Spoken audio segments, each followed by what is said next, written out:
جو بھی شک و شبہ باقی رہ جائے گا تو اس کو پورا کرنے کے لیے ہم نے سوال اور جوابات کی نشست بھی رکھی ہے۔ میں آپ تمام سے گزارش کرتا ہوں کہ جس کسی کو بھی سوال کرنا ہو کسی اس عنوان کے تحت، جنوں کی حقیقت کے تحت، تو وہ بالکل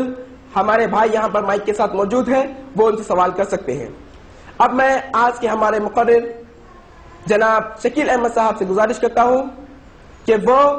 ہمیں جنات کی حقیقت کے عنوان پر مخاطب فرمائیں۔ جناب شکیل احمد صاحب، صدر AHES۔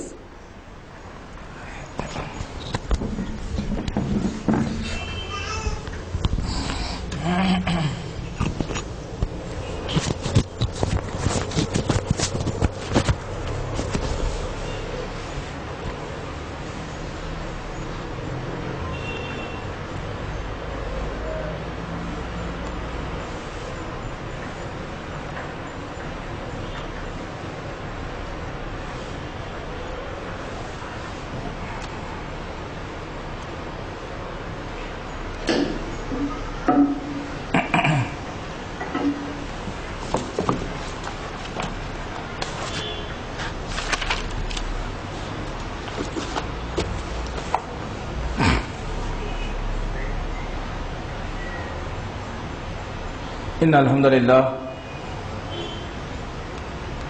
لله الذي نستعينه ونستغفره ونؤمن به ونتوكل عليه ونعوذ بالله من شرور أنفسنا ومن سيئات أعمالنا من يهدي الله فلا مضل له ومن يضلل فلا هادي له وأشهد أن لا إله إلا الله وأشهد أن محمدا عبده ورسوله أما بعد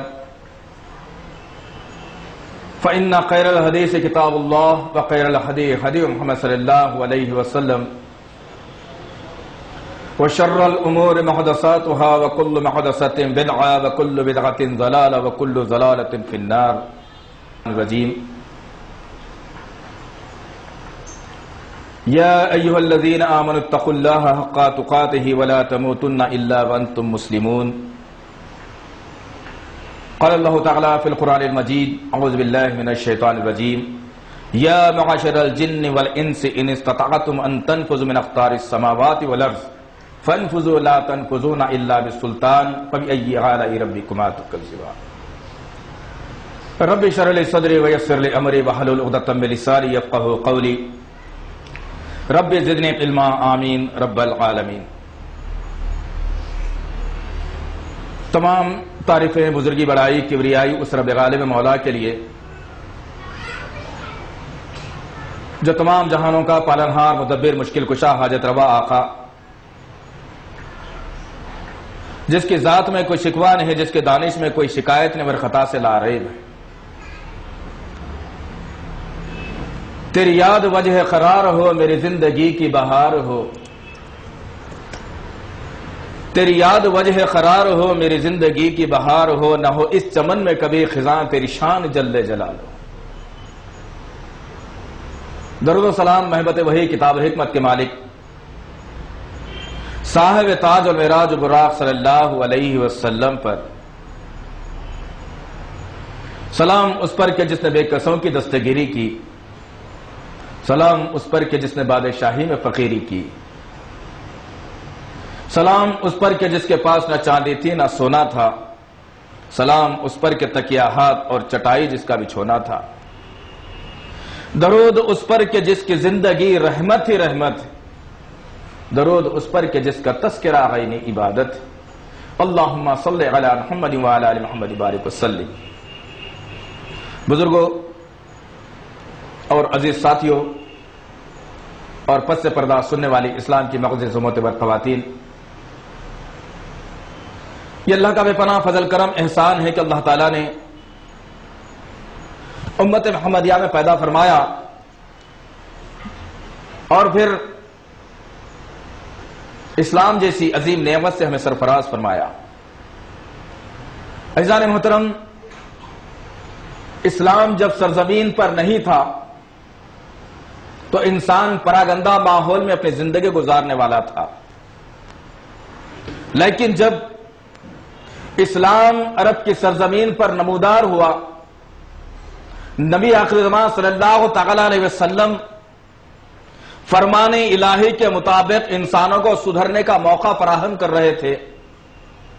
ماحول سے افراتفری ختم ہو رہی تھی اور لوگ اپنے معبود حقیقی کو پہچاننے کی طرف آ رہے تھے، جہالت کا دور ختم ہو رہا تھا، انسان اپنی انسانیت کو پہچاننے پر آ رہا تھا۔ ایسے ماحول، ایسے حالات میں اللہ رب العزت انسانوں کی فلاح و بہبود کے ساتھ ساتھ ایک ایسی مخلوق جو کسی کے نظر نہیں آتی، ان کی بھی فلاح کے لیے اللہ رب العزت آسمانی دنیا سے پیغامات کا نزول فرما رہا تھا۔ لیکن افسوسناک پہلو یہ ہے کہ آج ہماری زندگیاں اتنی مصروف ترین اور اتنی پراگندہ ہو چلی ہیں کہ ہمیں فرصت ہی نہیں ہے کہ ہمیں پیدا کرنے کا مقصد کیا ہے، ہمیں فرصت ہی نہیں ہے کہ قرآن مجید نے کیا حکم دیا ہے، ہمارے پاس فرصت ہی نہیں ہے کہ ان مضامین پر نظر رکھیں۔ چنانچہ ہمارے کچھ ساتھیوں کے مشورے سے اور اللہ کی توفیق سے جو عنوان ابھی آپ نے سنا کہ جنات کی حقیقت، جادوگر اور جادو کا علاج، انشاءاللہ العزیز آج کا جو عنوان ہے وہ 3 حصوں پر مشتمل ہے۔ پہلے حصے میں ہم دیکھیں گے انشاءاللہ تعالی قرآن اور احادیث کی روشنی میں کہ جنات کی حقیقت کیا ہے، پھر انشاءاللہ رب العزت اہل علم میں جو جادوگروں کے بارے میں بتایا ہے انشاءاللہ العزیز ہم اس پر بھی کچھ مختصر روشنی ڈالیں گے، اور پھر جو تیسرا اس کا آخری مرحلہ رہے گا یہ کہ علاج اس کا کس طرح سے کیا جائے، کیا جادو کا علاج صرف منتروں اور جادو سے ہی ہو سکتا ہے یا پھر قرآن اس کا واحد علاج ہے۔ انشاءاللہ رب العزت یہ 3 نکات پر آج کی تقریر رہے گی اور آج کا موقع رہے گا، اور انشاءاللہ تعالی جیسا عبدالعزیز نے آپ کے سامنے بات رکھی کہ پروگرام کے بعد کچھ سوال و جواب کی نشست بھی رہے گی انشاءاللہ العزیز، کہ جو شک و شبہات ہوں انشاءاللہ تعالی وہ سوالات کے ذریعے سے ہم کوشش یہ کریں گے کہ قرآن حدیث کی روشنی میں جواب دے کر کے ان باتوں کا ازالہ کیا جائے۔ تو عزیزان محترم، سب سے اہم ترین نقطہ یہ ہے کہ اللہ رب العزت نے انسان کو بنانے کا جب فیصلہ کیا، جب انسان کو بنانے کے بارے میں فرشتوں کے سامنے بات رکھی تو فرشتوں نے کیا کہا؟ یہی کہ ہم آپ کی عبادت کے لیے کیا کافی نہیں ہیں؟ لیکن ایک نقطہ قرآن نے اور بتلایا، یہ کہ فرشتوں کے ساتھ ساتھ ایک اور مخلوق تھی، اور جنوں کی مخلوق تھی اس وقت میں جو آسمان پر رہا کرتی تھی، اس سرزمین پر بھی کسی کا وجود نہیں تھا۔ اس وقت کی بات ہے کہ جب فرشتے اللہ کی عبادت میں لگے ہوئے تھے،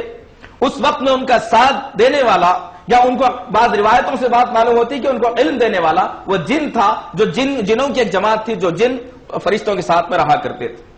لیکن جب انسان کو بنایا گیا، آدم کو مٹی کا پتلے کا ایک روپ دیا گیا، جب انسان کھڑا ہو گیا تو اللہ تعالیٰ نے یہ حکم صادر کر دیا ان فرشتوں سے اور جنوں سے کہ تم، یہ میری مخلوق ہے، یہ میرا خلیفہ ہے، تم اسے سجدہ کرو۔ لیکن فرشتوں نے بات کو مان لیا،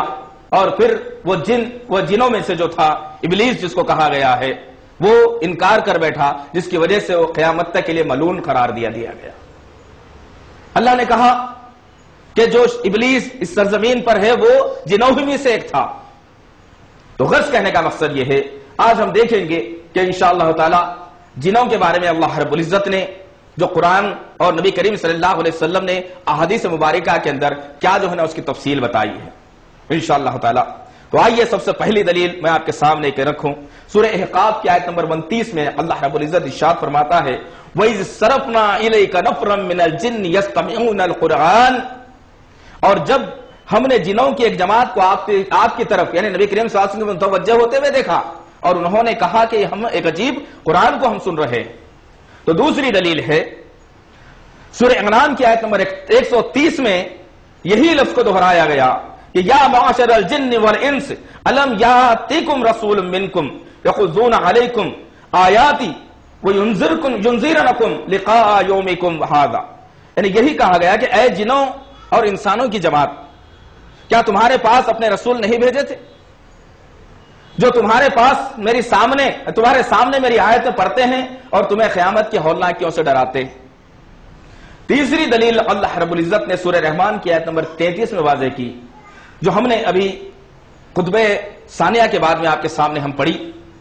کہ یا معاشر الجن والانس